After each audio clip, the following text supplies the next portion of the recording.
They looked at me, "Usko Devlok mein dal dal." I believed they will tell their friends and they will all come. Then at 3:30 in the morning, I got up and went out. Then I saw Devlok.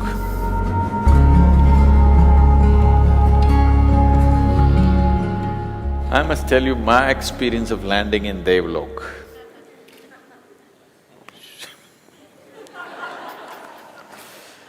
This was probably maybe 85, 86, 1985 or 86, I'm not sure, one of those 2 years.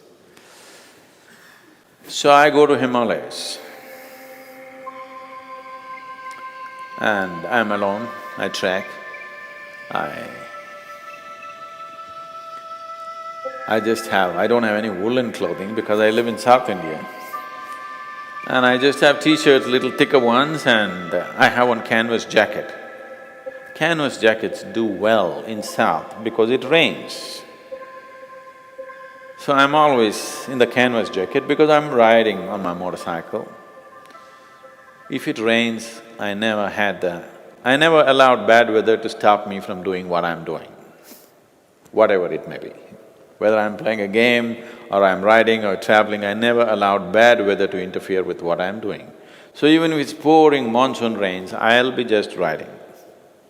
So always there's a canvas jacket with me. People from Bangalore should know, flying machine jackets. But when you go to Himalayas, when it gets cold, the canvas gets colder than normal clothing. Actually, cotton clothing would be better. Canvas gets so cold, so there's no way I can wear this jacket. For the first time I realized canvas jacket doesn't work in altitudes. All over South India, it did well for me. The highest altitude I reached is Ooty and Kodaikanal, so it protected me pretty well, but I went there and I couldn't wear this canvas jacket, so I had to take it off and just walk around in t-shirts when temperatures are like -3, -4 degrees centigrade. Then those days there were Bhuk Hartal buses. These buses are called Bhuk Hartal. Bhuk Hartal means hunger strike. Morning 3:30 AM, it will leave Haridwar. One of those small short chassis junk Tata buses. The roads were not like how it is today. The Himalayan roads were fabulous. In my experience, they were fabulous because almost every corner the bus looked like almost it's going to fall off. And I always went and sat on the top. Almost every year, from Haridwar to wherever I went, Gomukh, Kedar, Badri, I travelled on top of the bus. And I know every bend in the Himalayan road. About 5 years ago when I was driving, people who were driving with me were terrified. Because I was hitting like 130, 140 on the Himalayan tracks. Because I know every bend, I know every rock, every corner. It's like a video in my mind. If I just turn it on, it's like I'm seeing the road 2 bends ahead all the time. Those moments of sitting there on top of the bus and drinking in the Himalayas, even today I have a perfectly unedited video of the road of complete 12-14 hours drive. Now the Teri Dam has changed, I'm got a little confused near that place because the dam diverted the route. Otherwise, the video, if I turn it on, it just plays on for me even today. So I sit on the bus and I reach there. That day, the bus broke down halfway and there was some little bit of landslides. We reached late at Badri. We had to cross the gate at 6 o'clock or 6:30, but we didn't make it, and then the driver somehow begged the gate and opened, and we reached there around 8:30 in the evening. It was raining a little bit, cold. I can't wear my canvas jacket, so I'm in my t-shirt, all my muscles stiff, but I'm young. There's no substitute for that.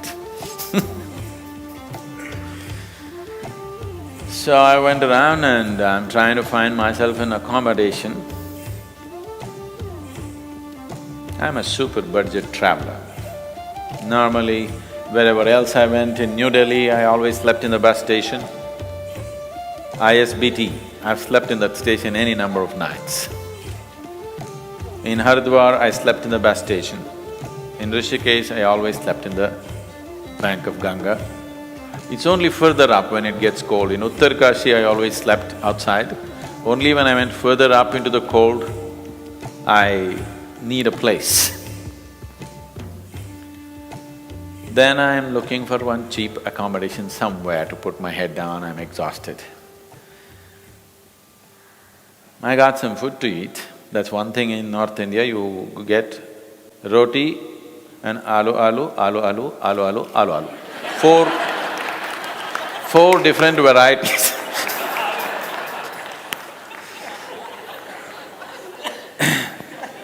In 20-25 days of journey, only the potato is hanging in your head. Being from South India, you're desperately hoping somewhere there'll be some little rice and rasam that you can slurp down, which feels like food.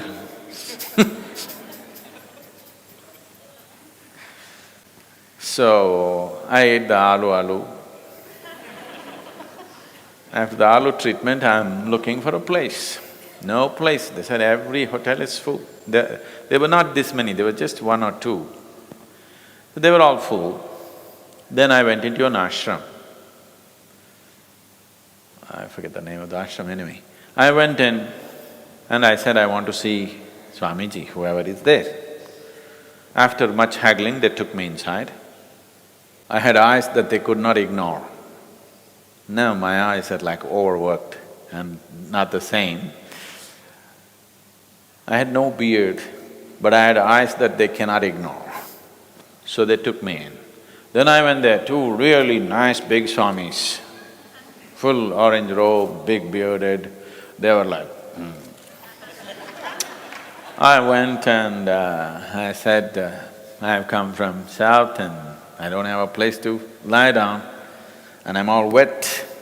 My t-shirt is wet, I don't have a change because all my clothes in my haversack are wet by now. So I need a place to lie down. They looked at me, what do you do, this, that? I said, I'm beginning to teach what I know. Usko devlok mein dal dal. And I thought, oh wow, this is my fortune. They're going to put me in devlok. Devlok mein dal dal. All the stories that you've heard about devlok. I went. They took me inside a building like this, alley after alley. Then they gave me a room. The whole room was laid with beds, nobody there. So I went and I said, thank you, and I put my bag down, I just want to hit the sack. I hit the sack, so much water in the beds, just it all came. Oh my God, okay, this bed is wet, I slept on that bed, that is also wet, this bed, this is also wet. But in spite of so much water, it did not drown the bugs. When I lie down, they bite me here, they bite me there. And I rolled and rolled and rolled. There were about 8 beds, I think. I rolled across 8 beds throughout the night just to make sure all the bugs are evenly fed.